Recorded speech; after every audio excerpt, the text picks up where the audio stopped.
হে রাসূল তোমায় ভালোবাসি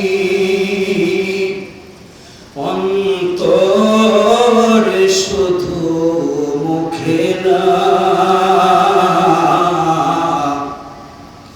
জান্নাতের আশায় গো রাসূল জাহান্নামে যাব না হে রাসূল তোমায় ভালোবাসি অন্তর শুধু মুখে না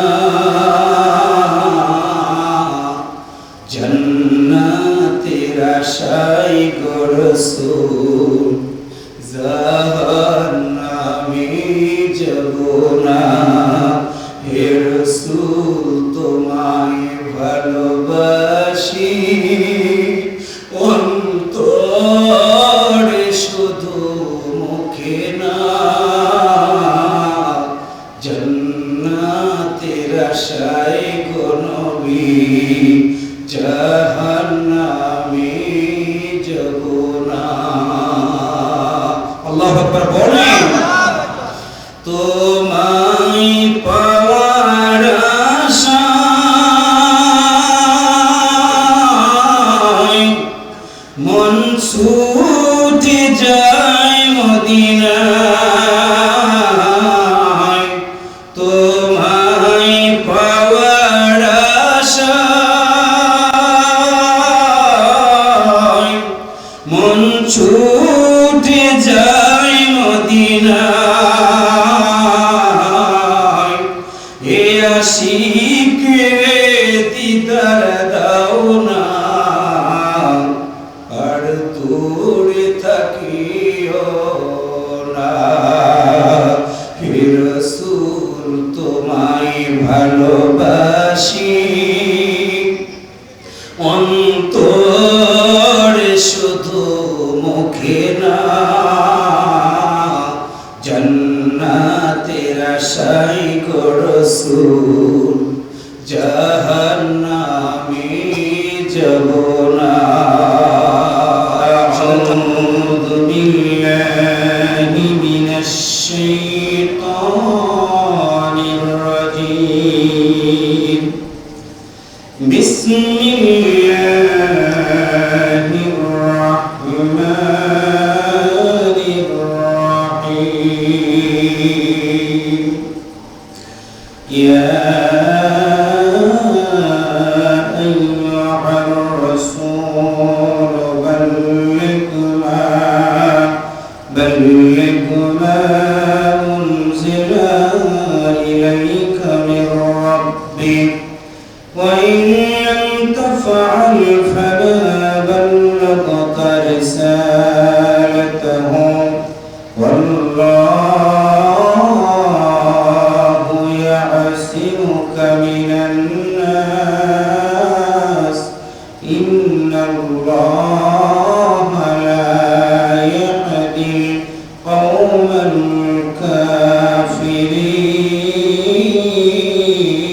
الكافرين আরেকটু আওয়াজ করে বলুন আল্লাহু আকবার সম্মানিত প্রিয় ভাইরা বিশ্বনবী সাল্লাল্লাহু আলাইহি ওয়াসাল্লামের মাদানী জিন্দেগিতে সূরাটি নাজিল হয় বুঝবেন ভালো করে হৃদয় দিয়ে জন্মগ্রহণ করেছে আমরা একদিন মৃত্যুর কোলে ঢলে পড়ব জবান খুলে বলুন তো মাহফিল শেষ হওয়ার পরে বাড়ি পর্যন্ত ফিরে যেতে পারবো এমন কোন নিশ্চয়তা আমাদের জীবনে আছে একসাথে বলেন আছি না গো বন্ধু না মাহফিল শেষ করার পরে বাড়িতে ফিরে যাওয়া তো দূরে থাক এইখানে সুন্দর করে বসলাম আবার উঠে দাঁড়াবো ডান দিকে খাড়াটা করলাম খাড়াটা সোজা করব এমন যদি কোনো নিশ্চয়তা আমাদের জীবনে না থাকে জবান করে বলুন তো যতদিন আমার আল্লাহ তাআলা পৃথিবীর বুকে পাঠিয়ে দিয়ে দিবেন আমি ব্যবসা করব বাণিজ্য করব রাজনীতি করব হাট চলব যা কিছু করব যতদিন বাঁচবো আল্লাহর কোরআন অনুযায়ী আমাদের জীবন চালানো দরকার আছে না আমার দিনী ভাইরা আল্লাহর নবী সাল্লাল্লাহু আলাইহি ওয়াসাল্লাম জীবন শুরু হয়ে গেল তার 8 বছর বয়সে দাদাকে হারানোর পর আগরের চাচা আবু তালেব বিশ্ব নবীর কাছে এসে হাজির হয়ে গেল। একটু মারহাবা বলেন। আমার প্রিয় বোনেরা শুনবেন হৃদয় দিয়ে, আল্লাহর নবী আবু তালেবের কাছে গিয়ে সব কথাগুলো বলে। আবু তালেব সুন্দর করে ভাতিজাকে আদর করে, আদর করার পর সুন্দর করে থাকার জায়গা করে দিলেন, ঘুমানোর জায়গা করে দিলেন। কিন্তু আল্লাহর নবী চাচার দিকে তাকায়া বারবার একটা শুধু কথা বলে, চাচা বাবারে আমার জীবনে কোনোদিন দেখি নাই। 6 বছর বয়সে আমি আমার মাকে হারালাম, 8 বছর বয়সে আমি আমার দাদাকে হারাই ফেললাম। চাচা তুমি কি বলবো না, আল্লাহ তাআলা আমাকে যতদিন বাঁচায় রাখবে আমি কার আদর নিয়ে কার ভালোবাসা নিয়ে আমি আমার জীবনটা চালাবো।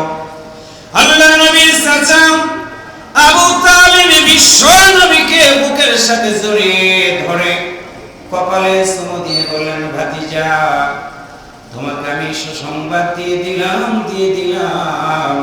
তোমার এই চাচার দেহে এক বিন্দু রক্ত থাকা পর্যন্ত আরবার একটা মানুষ তোমার সাথে কখনো দুশমনি করতে পারবে না। আল্লাহর নবীর চেহারাটা সুন্দর ছিল।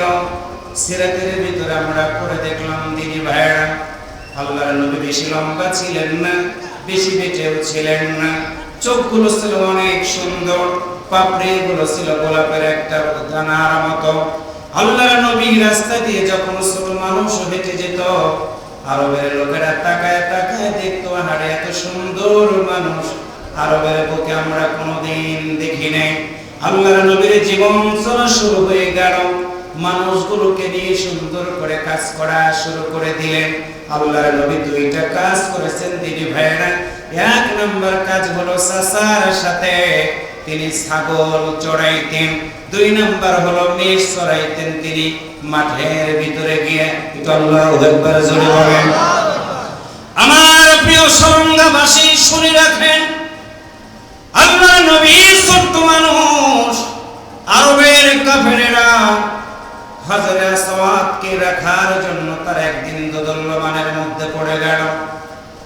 আল্লাহর নবী সব কিছু দৃশ্যটা দেখলেন, দেখার পরে দেখলেন গোষ্ঠী গোষ্ঠী গন্ডগোল লেগে গেছে। কুরাইশ বংশের সাথে হাশিম বংশের সাথে গন্ডগোল লেগে গেছে। কোথায় রাখবে হাজরে আসওয়াদ পাথরটা?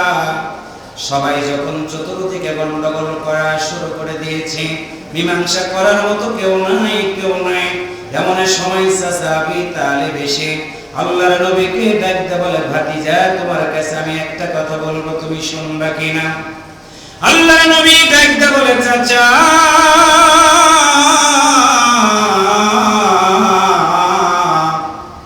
আপনি বলেন, কি বলেন আমার কাছে একটু খুলে বলেন।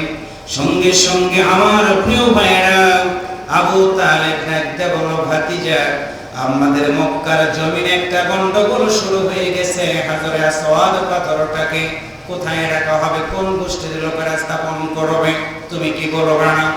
আল্লাহর নবী ছোট মানুষ দেখতে ছোট, আমার প্রিয় ভাইরা জ্ঞানের দিক থেকে আমার আল্লাহ এত মর্যাদা দিয়েছিলেন। তিনি একটা বুদ্ধি সুন্দর করে স্থাপন করার সিদ্ধান্ত নিয়ে বললেন, চাচা ওই পাথরটাকে একটা জায়গায় আমি রেখে দিব, ওই পাথরটা এমন একটা জায়গাতে রাখবো, নিচে একটা সুন্দর চাদর বিছিয়ে দিব।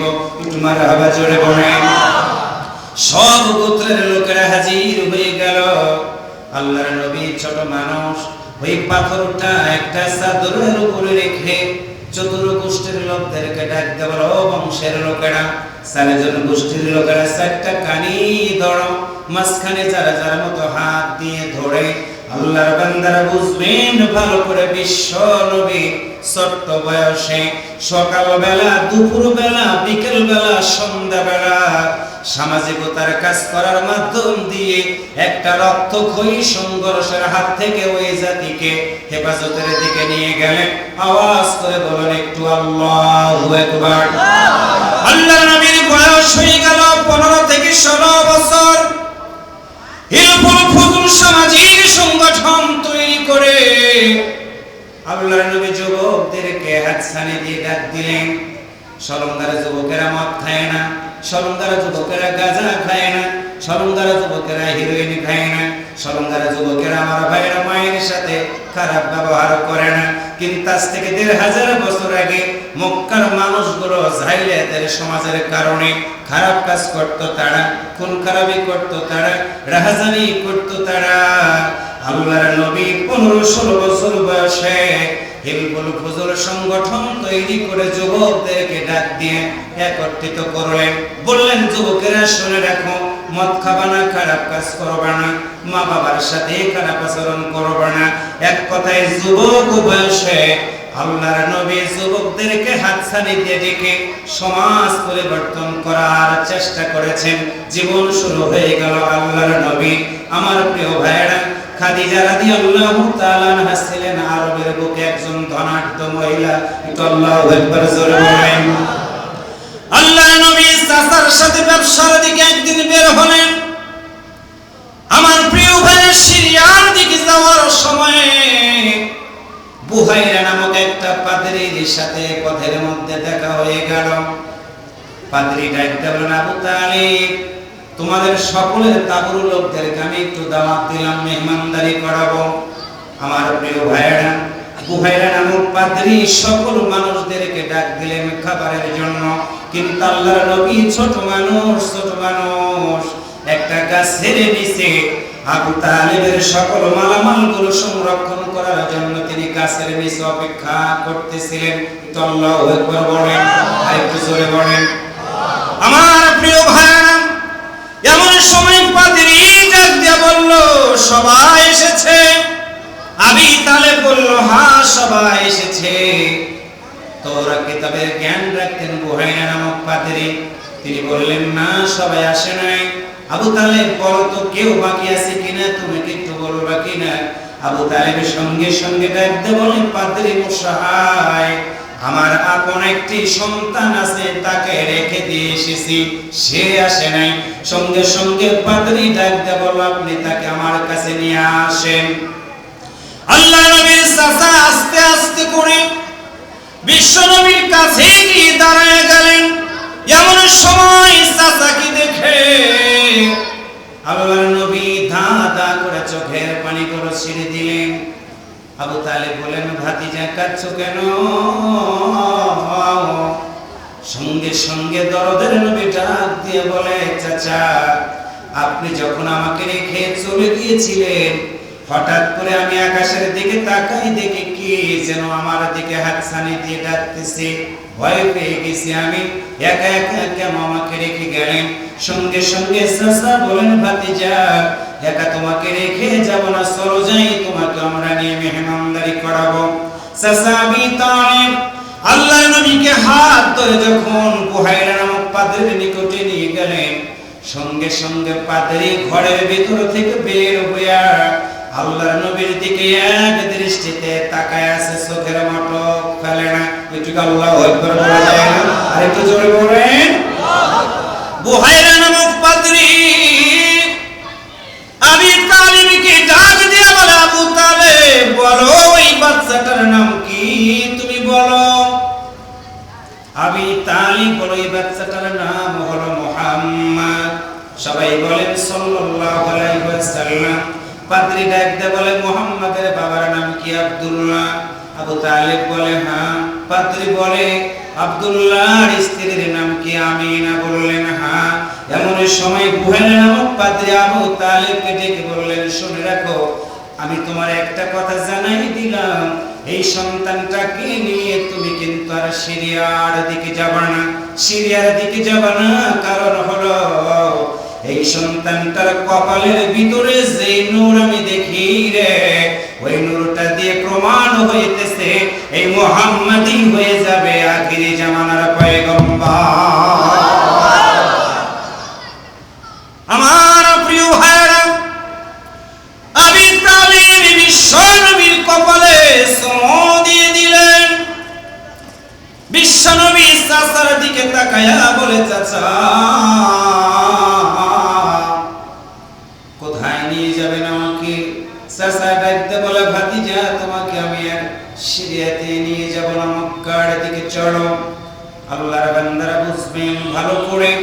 আল্লাহর নবী কি সেখান থেকে ফিরে আনলো মক্কার দিকে। মক্কায় আনার পর আল্লাহর নবী প্রতিদিনের মতো কাজকাম করা শুরু করে দিলেন।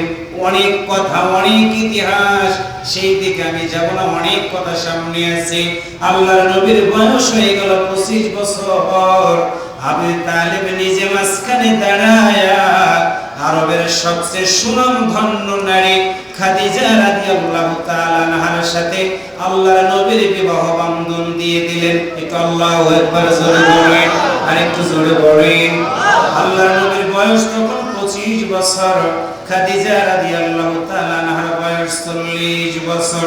তখনকার খাদিজা সুন্দর সুন্দর কথা বলে, বিশ্ব নবীর চেহারার দিকে তাকায়া একদিন আল্লাহর নবীর সাথে খাদিজার কথা হওয়ার সময় আল্লাহর নবী বললেন, খাদিজা তুমি বলো, আমার মতো মুহাম্মাদের সাথে বিবাহ করার তুমি কি কি যুক্তি দেখেছো, তুমি কি একটু আমারে বলবা না?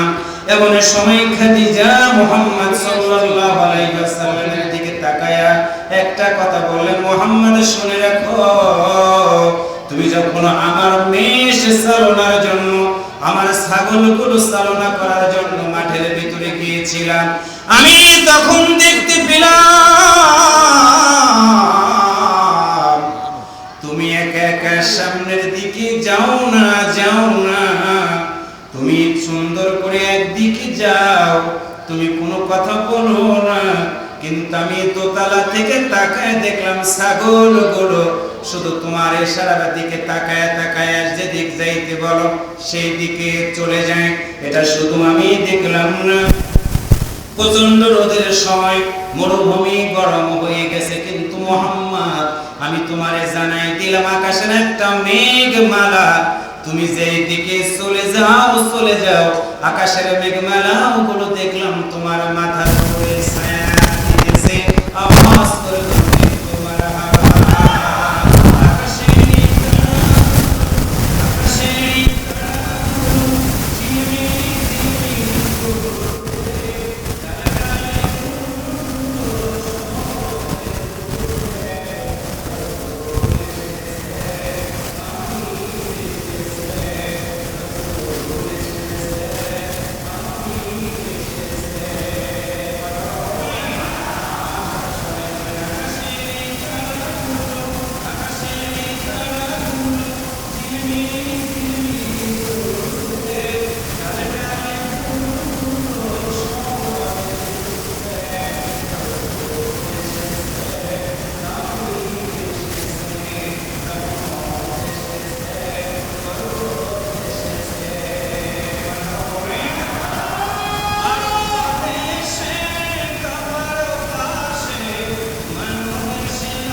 তোমার বিশ্বনবীর আদর্শ তোমার জীবনে মেনে চলার মাধ্যম দিয়ে তোমার জীবনে খারাপ ছেলেদের সাথে মিশবে না, যারা তোমাকে স্কুল ফাঁকি দিয়ে অন্য জায়গায় নিয়ে যায়, যারা তোমাকে বিড়ি দেয়, সিগারেট দেয়, গাঁজা দেয়, ইয়াবা দেয়, তাদের সাথে মিশবে না। যারা তোমাকে আজান হয়ে গেলে মসজিদের দিকে ভিতরে তোমাকে নিয়ে গেলে আমাদের তালিমে দেয়, যারা তোমাকে আল্লাহর জমিনে আল্লাহর দাসত্ব করার বিধানের কথা বলে, যারা তোমাকে সুদ থেকে জেনা থেকে ব্যবসা থেকে দূরে রাখে, শুধু আমি তোমাকে হাঁটা করে দিয়ে যাচ্ছি, নামাজ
সুবহানাল্লাহ জোরে বলেন, আল্লাহু আকবার জোরে বলেন। তার মানে হলো বয়স হয়ে গেছে, ইমানি শক্তি কমে নাই, একটু মারহাবা জোরে বলেন। আল্লাহর বান্দারা, বিশ্বনবী সাল্লাল্লাহু আলাইহি ওয়াসাল্লাম কোরআনের দাওয়াত দেওয়ার কারণে বাধার সম্মুখীন হয়ে গেল। এবার আপনাদের কাছে আমি জানতে চাই, ওই কোরআনের দাওয়াত আমরাও যখন দেওয়া শুরু করে দিব, আমাদেরও সামনে কিন্তু বাধার সম্মুখীন হতে হবে। তাহলে জবান খুলে বলুন তো, সকল বাধাগুলোকে উপেক্ষা করে আল্লাহর জমিনে কোরআনের দাওয়াত আমাদের দেওয়া দরকার আছে না? আল্লাহ নবী দাওয়াত দেওয়া শুরু করে দিলেন। প্রিয় ভাইরা, আল্লাহ নবীর সামনে সাহাবীরা এসে সুন্দর করে দাঁড়ায় গেল। নবীর কাছে সাহাবীরা এসে দলে দলে সংখ্যাটা ভারী হতে থাকলো। নবী জোর করে কালেমা পড়াই নাই। নবীর আদর্শ দেখে হিন্দু, বৌদ্ধ, খ্রিস্টান, নাসারারা কালেমা পড়ে পড়ে নবীর দলের সাথে সংখ্যা বাড়তে থাকলো। আবু জাহেল মানতে পারলো না। দারুণ দুয়ার বৈঠকে সিদ্ধান্ত নিল, আব্দুল্লাহর বেটা, তাকে যদি বিদায় করে আমরা না দেই, তাহলে আমাদের সমাজের বুকে আর কোনদিন বাপ-দাদার ধর্মটাকে চালাইতে পারবো না। এইটা সিদ্ধান্ত নিলেন দারুণ দুয়ার বৈঠকে। সঙ্গে সঙ্গে জিবরাইল আমিন এসে বিশ্ব নবীকে জানাই দিয়ে বললেন, হুজুর, দারুণ দুয়ার বৈঠকে সিদ্ধান্ত হয়ে গেছে, আজকে রাত্রিতে আপনার মতো নবীকে দুনিয়া থেকে বিদায় করে দিবে, আপনি হিজরত করার সিদ্ধান্ত নিয়ে নেন, আল্লাহর আদেশ হয়ে গেছে। আল্লাহু আকবার জোরে বলেন। আমার প্রিয় দিনী ভাইরা, আল্লাহর নবী জিবরাইল আমিনকে বললেন, জিবরাইল রে, আমি মুহাম্মদ নবী দ্বীনের দাওয়াত দেই, কারো সাথে দুশমনি করি না, সকল মানুষকে আল্লাহর আনুগত্য করতে বলি। এইটা যদি হয় আমার অপরাধ, তুমি কি বলবা না কারা আমাকে আজকে রাত্রিতে দুনিয়া থেকে বিদায় করে দিবি? সঙ্গে সঙ্গে জিবরাইল আমিন বললেন, হুজুর, দারুণ দুয়ার বৈঠকে সিদ্ধান্ত হয়ে গেছে, আপনি যে ঘরের ভিতরে অবস্থান করেন, আজকে আপনার ঘরটাকে ঘেরাও করে ফেলে আপনাকে ঘরের ভিতরে চোখের উপরে যেখানে আপনি ঘুমান হুজুর, তরবারি দিয়ে আঘাত করে করে আপনার মতো নবীকে দুনিয়া থেকে বিদায় করে দিয়ে পথের কাটা দূর করবে, তারা আপনি এখান থেকে বের হওয়ার সিদ্ধান্ত নিয়ে নেন। আল্লাহ নবী কিং কর্তব্য বিমূঢ় হয়ে গেল। জিবরাইলকে বললেন, ভাই জিবরাইল রে, আমি তোমার শুধু একটা কথা জানাই দিলাম, শুনে দেখো, দ্বীনের দাওয়াত দিতে গিয়ে আমার যদি মৃত্যু হয়, আমি কখনো অপরাধী নিজেকে মনে করব না। শুনে দেখো, দ্বীনের দাওয়াত দিতে গিয়ে আমার যদি মৃত্যু হয়, আমি মুহাম্মদ একবার দুইবার নয়, আল্লাহর জমিনে দ্বীনের দাওয়াত দিতে গিয়ে 100 বার আমার যদি মৃত্যু হয়, আমি মৃত্যুর জন্য প্রস্তুতি গ্রহণ করে নিয়েছি। একটু আওয়াজ করে বলুন তো, হায়াত মউতের মালিক কে? আল্লাহর নবীকে জিবরাইল বললেন, না, আল্লাহর আদেশ হয়ে গেছে, আপনাকে আজকে রাত্রিতে চলে যেতে হবে। দ্বীনের দাওয়াত দিয়ে সাহাবী হয়েছে আমার প্রিয় ভাইরা। আল্লাহর নবীর দাওয়াতে সারা দিয়ে ছোট্ট মানুষ আলী রাদিয়াল্লাহু তাআলা ইসলাম ধর্ম গ্রহণ করেছিলেন, বালক মানুষ। দুইটা বর্ণনা পেয়েছি। হযরত আলীর বয়স ছিল 10 বছরের মতো। আজ থেকে 10 বছরের বালক হযরত আলী নবীর কাছে কালেমা পড়ে মুসলমান হয়ে গিয়েছিলেন। আল্লাহর নবী আলীকে বেশি ভালোবাসতো। আল্লাহর নবী ওই আলীকে ডাক দিলেন, আলী রে, আমি তোমার একটা সংবাদ দিয়ে দিলাম, সন্ধ্যার সময় তুমি কি একটু আমার হুজরাখানায় আসবে কিনা, তুমি কি একটু জানাই দিও আমারে। বার্তাবাহক আলীকে বলেন, আলী রে, আল্লাহর নবী তোমারে সংবাদ দিয়েছে, তুমি কি তার সাথে দেখা করতে যাবা? আপত্তি ওজোর পেশ করলেন না হযরত আলী। আজকে দিনের জন্য আমাদের যদি ডাক দেওয়া হয়, আপত্তি পেশ করা হয়, ওজোর পেশ করা হয়, কিন্তু হযরত আলী কোনো আপত্তি পেশ করলেন না। সামিনা ওয়া আতানা, বললেন নবীকে জানাই দিয়ে দিও আমি আলী যথা সময় আল্লাহর নবীর হুজরাখানায় হাজির হয়ে যাব। কিন্তু আল্লাহু আকবার বলেন। আল্লাহর নবী হুজরাখানার ভিতরে আছে তিনি ভাইরা, এমন সময় ঘরের দরজাতে নক দেওয়া হলো। আল্লাহর নবী ঘরের দরজাটা খুলে দিলেন, সঙ্গে দাঁড়ায় গেল হযরত আলী। রাসূলের দিকে তাকায়া আলী ধা ধা করে চোখের পানি ছেড়ে দিয়ে বলল, হুজুর এই সময় আমাকে আপনি স্মরণ করেছেন, বলেন তো আমি আলী কোনো অন্যায় করেছি কিনা, কোনো অপরাধ করেছি কিনা নবী বলেন। সঙ্গে সঙ্গে আল্লাহর নবী ডাকতে বলে, আলী রে, অন্যায় তুমি করো নাই, আমি নবী তোমার কাছে আজকে মনের কয়েকটা কথা বলতে চাই, তুমি শুনবা কিনা বড়। আমার প্রিয় ভাইরা, আল্লাহর নবী কথাগুলো বলে আল্লাহর নবীর সাহাবী আলী নবীর মুখের দিকে তাকায়া এক দৃষ্টিতে তাকায় আছে নবীর দিকে। এমন সময় রাসূল আমার একটা চাদর এরকম করে আল্লাহর নবী আলীর দিকে তাকায় বলেন, আলী বলো এই চাদরটা যে দেখতেছো তুমি কি বলবা, না এই চাদরটা কে পরিধান করে তুমি কি আমারে জানাইবা না? আমি কি অনেক বেশি ভালোবাসি গো হুজুর, আপনি বলেছেন হিজরত করা লাগবে গো নবী, আমি আলী সিদ্ধান্ত নিয়ে নিলাম আপনার নবীর মতো বিছানাতে আমি আলী 100% ঘুমায় যাব। তবে একটা কথা হুজুর, আমার কথা আপনি শুনবেন কিনা বলেন। আলী এতটুকু কথা বলার পর ধা ধা করে চোখের পানিগুলো ছেড়ে দিয়ে হাউমাউ করে কান্না করছিলেন হযরতে আলী। আল্লাহ রাসূল বলেন, আলী রে কাঁদতেছো কেন, বলো তুমি কি তোমার পরিবারের কথা মনে হয়ে গেছে? আলী রে বলো তোমার কি মৃত্যুর কথা মনে হয়ে গেছে, এই কারণে কাঁদো? আলী বলে, হুজুর আমার পরিবারের কথা মনে হয় না, আমার মৃত্যুর কথা মনে করে আমি আলীর চোখ থেকে পানি বের হয় না। রাসূল বলেন, আলী রে তাহলে কাঁদছো কেন, তুমি কি আমারে বলবা না? সঙ্গে সঙ্গে আলী আল্লাহর নবীর দুইটা কদম মোবারক ধরে ডাকতে বলে, হুজুর আমার মতো ছোট্ট আলী 10 বছর বয়সে ইসলাম ধর্ম গ্রহণ করেছি গো নবী, আমার থাকার কোনো জায়গা ছিল না, খাওয়ার কোনো জায়গা ছিল না, ও নবী আপনি আমার আদর করেছেন, ভালোবাসা দিয়েছেন, আজকে আপনার মতো নবীর বিছানাতে আমি ঘুমাবো। হুজুর কাফেরেরা এসে আপনার মতো নবীকে ভেবে আমার মতো আলীর মাথার উপরে তরবারি চালাবে তারা, আমার গাটা চাদর দিয়ে ঢাকা থাকবে গো নবী, কাফেরেরা এসে তরবারি দিয়ে খোসায়া খোসায়া আমার গোটা বডিটা ক্ষত বিক্ষত করে দিবে হুজুর। এই জন্য আমি কাঁদি না, কারণ হলো আল্লাহ তাআলা বলেছেন, ওয়ালা তাকুলু লিমান ইউকতালু ফি সাবিলিল্লাহি আমওয়াত, দ্বীনের জন্য কোরআনের জন্য যারা জীবন দিবে তারা শহীদ হয়ে যাবে হুজুর।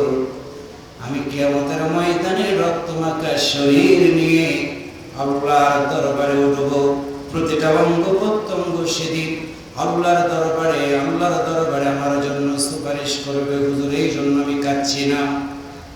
রাসূল বলেন, আলী রে বলো তাহলে কাঁদছো কেন তুমি? এমন সময় আলী ডাক দিয়ে বলে, ইয়া রাসূলুল্লাহ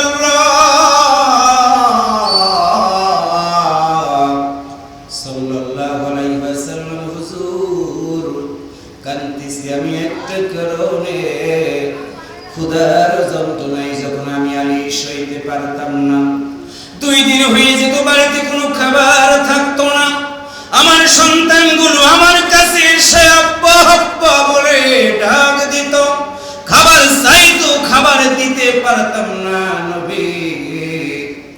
সন্তানগুলো বলতো, আব্বু খাবার দিতে পারলা না, বলো কোথায় গেলে খাবার পাবো?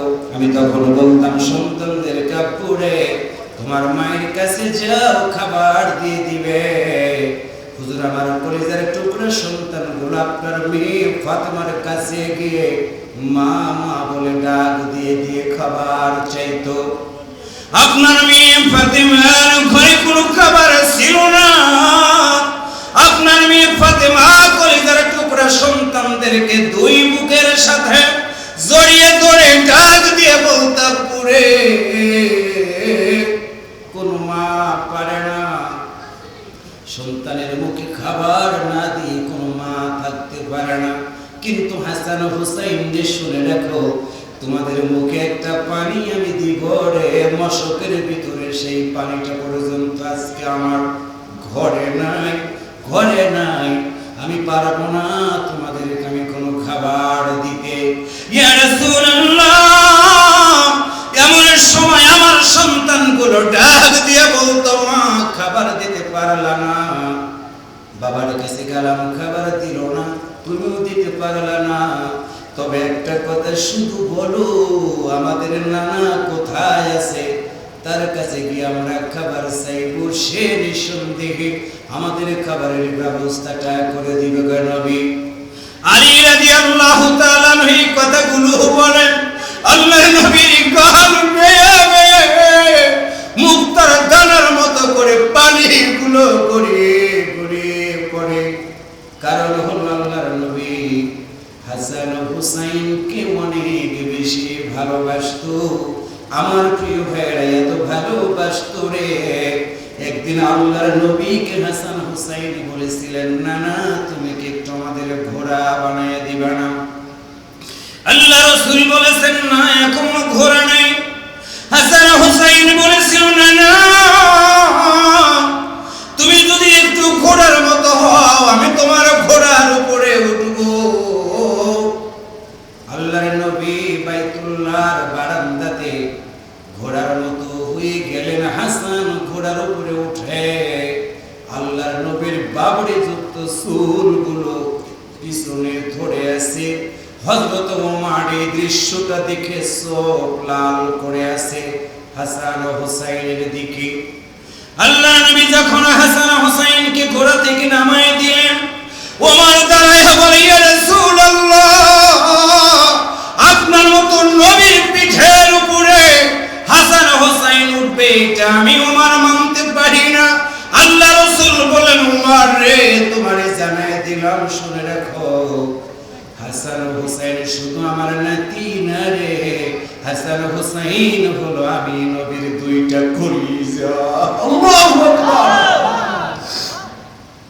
আল্লাহ রাসূল বলেন, আলী রে, আমি তোমার কথাগুলো শুনে আমি আমার চোখের পানিগুলো আর ধরে রাখতে পারলাম না। এমন সময় আলী বলে, হুজুর, আমার সন্তানগুলো আবার আমার কাছে ছুটে আসতো, আমার দুইটা পা জড়িয়ে ধরতো, ডাক দিয়া বলতো, আব্বা মায়ের কাছে গেলাম খাবার দিল না, আব্বা তুমিও খাবার দিলা না, তবে তোমার কাছে জানতে চাইবো, বলো আমার নানা কোথায়, তুমি কি বলবা না হুজুর? আমি আমার সন্তানদেরকে আপনার তত্ত্বগুলো যখন দিতাম, আমার দুইটা সন্তান একটা দৌড় দিয়ে সে আপনার মতো নবীর সামনে যখন দাঁড়ায়া যেত। একটু আল্লাহু আকবার বলেন। আল্লাহ রাসূল বলেন, আলী রে বলো। এমন সময় আলী বলে, হুজুর, আমার দুইটা সন্তান আপনার মতো নবীর সামনে যখন দাঁড়ায়া যেত, আপনার মতো নবী হাসান হুসাইনকে বুকের সাথে জড়ায় ধরতেন। হুজুর, বুকের সাথে জড়ায় ধরার সময় আমার সন্তানের বুকের সাথে আপনার পেট লেগে যেত, একটা পাথরের ধাক্কা লেগে যেত আমার সন্তানদের বুকের সাথে। আমার হাসান হুসাইন দাঁড়ায় যেত, নানা কি বলতো, নানা বলো, তোমার বুকের সাথে, তোমার পেটের সাথে আমাদের বুক লাগার কারণে একটা পাথরের মতো কি যেন বেঁচে গেল, তুমি কি বলবা না? আল্লাহর নবী তখন ধাঁধা করে চোখের পানি ছেড়ে দিয়ে বলেছিল, হাসান রে, হুসাইন রে, শুনে রাখো, আমি নবীর পেটে কোনো খাবার নাই, খাবার নাই, আমি নবী পেটের ক্ষুধা সইতে না পেরে রে আমার পেটের সাথে একটা পাথর বেঁধে রেখে দিয়েছি রে হাসান। সঙ্গে সঙ্গে হাসান হুসাইন ডাকতে বলে, না না, তোমার পেটে খাবার নাই, কিন্তু তোমার চেহারার দিকে তাকায়া আমরা হাসান হুসাইনের পেটের ক্ষুধাটা চিরদিনের জন্য মনে হয় বন্ধ হয়ে গেল। আলী বললেন, ইয়া রাসূলুল্লাহ, আপনার মতো নবীর বিছানায় আমি ঘুমিয়ে যাওয়ার পরে হুজুর আমি আপনার জানাই দিলাম তরবারির আঘাতে আমি যখন মরে যাব আপনার মতো নবীর সাথে আমার আর কোনোদিন দেখা হবে না। হুজুর আমি একটা কথা শুধু জানতে চাই, বলেন তো আপনার মতো নবীর সাথে যদি দেখা না হয় আপনি বলেন তো আমি আলী মরে যাওয়ার পরে জান্নাতের ভিতরে কি আপনার মতো নবীর সাথে কি একটু আমি থাকতে পারবো? এমন সময় আল্লাহর নবী আলী রাদিয়াল্লাহু তাআলা আনহুকে বুকের সাথে জড়িয়ে ধরে বলেন, আলী শুনে রাখো, যে আলী আমার বিছানাতে ঘুমাইতে যাবে মৃত্যুর কথা চিন্তা করে, মৃত্যুর ভয়ে আমার বিছানাতে ঘুমাইতে দেরি করো না। আমি আল্লাহর কসম করে বললাম, আলী রে, আমার বিছানাতে ঘুমাইতে গিয়ে তুমি যদি শহীদ হয়ে যাও আমার হাতের আঙ্গুলের দিকে কি তুমি একটু তাকাবে না? আল্লাহর নবী এরকম হাতের দুইটা আঙ্গুল উঁচু করে বলেন, আলী বড়, আমার হাতের আঙ্গুলগুলো দেখতে কেমন দেখা যায়? আলী বললেন, হুজুর আপনার হাতের আঙ্গুলগুলো দেখা যাচ্ছে একত্রিত। এমন সময় আল্লাহ রাসূল বলেন, আলী রে শুনে রাখো, আমার হাতের আঙ্গুল যেমন একসাথে দেখলা, আমি নবী হিজরত করার জন্য চলে যাব, আমার বিছানাতে ঘুমাইতে গিয়ে তোমার যদি মৃত্যু হয় আমি নবী তোমারে জানায়া দিয়ে দিলাম জান্নাতের ভিতরে আমি নবীর সাথে আলী তুমি এইভাবে একসাথে অবস্থান করবা।